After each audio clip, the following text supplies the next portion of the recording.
Greetings and welcome to my first video. I'm Desiree, but I also like to go by Desi. I wanted to take a minute just to welcome you guys. Thank you so much for clicking on the video. Just wanted to introduce myself, show my face, and explain to you this awesome project that I feel like God has blessed me with called the Queen Project. You may be wondering, what is the Queen Project? Well, in order to fully understand the Queen Project, I feel it is best for me to introduce myself and tell you a little bit about my story. I grew up in Denver, Colorado, and was raised by my two queens, my grandmother and my mother. We were a close-knit family. Then my mom married my stepdad, and they had my little brother, KJ. There's 21 years in between my little brother and myself, and he's 5 years old. They live in Denver, Colorado, and we try to visit them often. KJ, say hey. Oh no. My grandmother, my daughter, and I live in Texas. I had my daughter Naomi in 2016, and she is my heart's joy. Becoming a mother definitely changed my world, my perspective, and helped me to become the woman that I am today.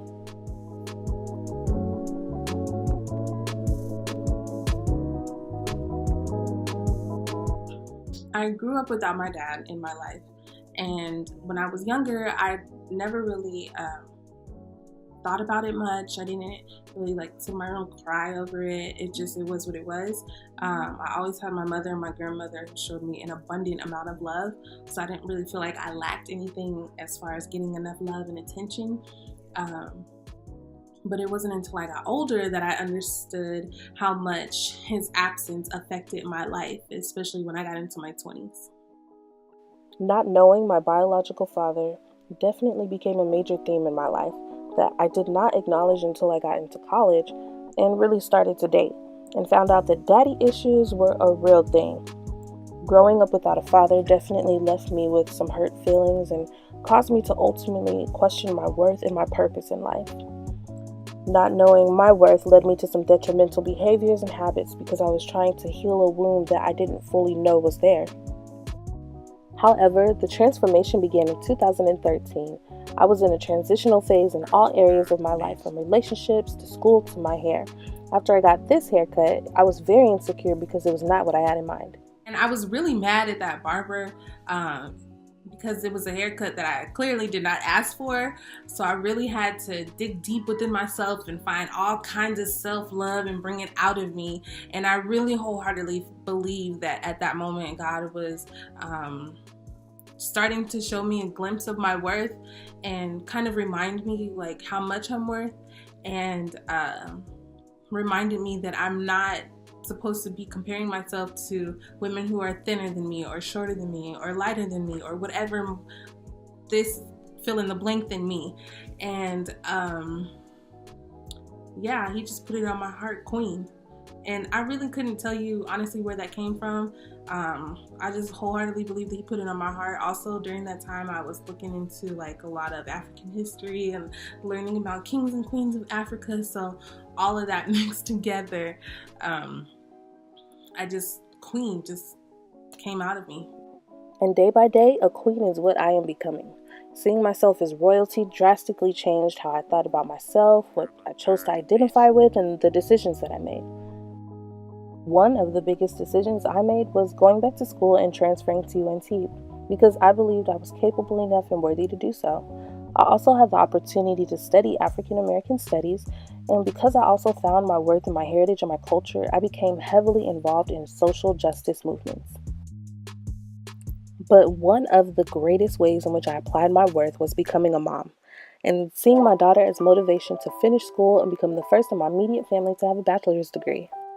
The narratization that I have been living out of finding and knowing my worth has been very pivotal for me, so much so that I initially had the idea to share my testimony and my life's journey through my gift of singing.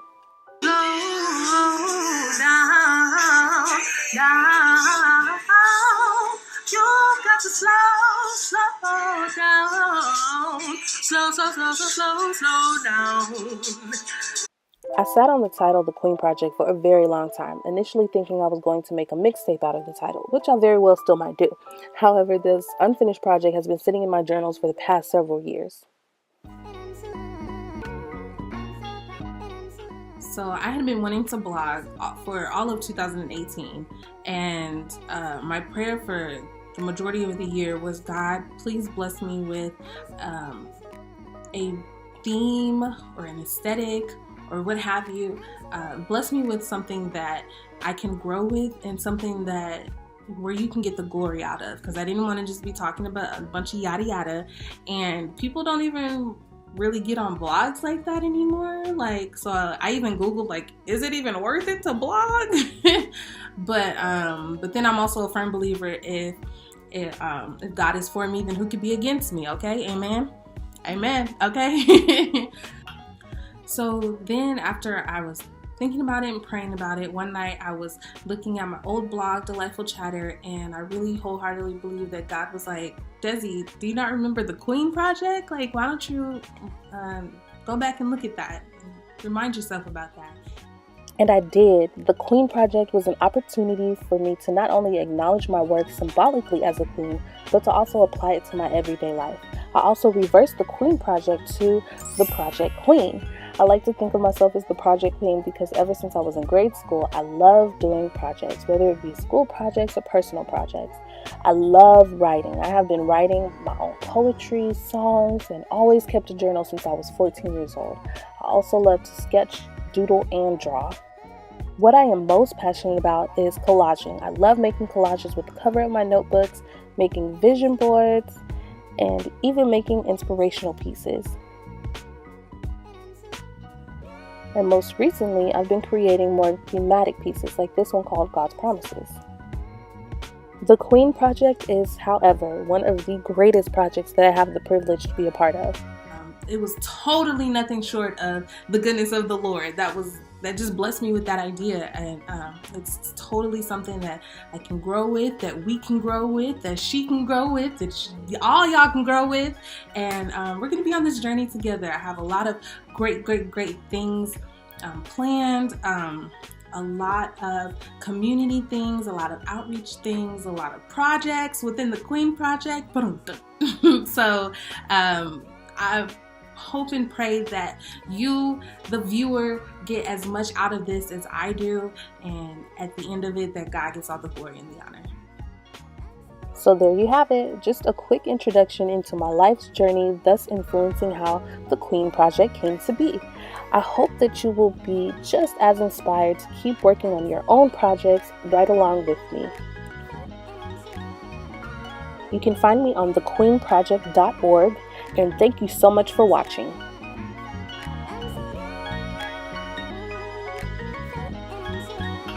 Say hi. Say hi, everybody. What's your name? What's your name? Naomi. How old are you?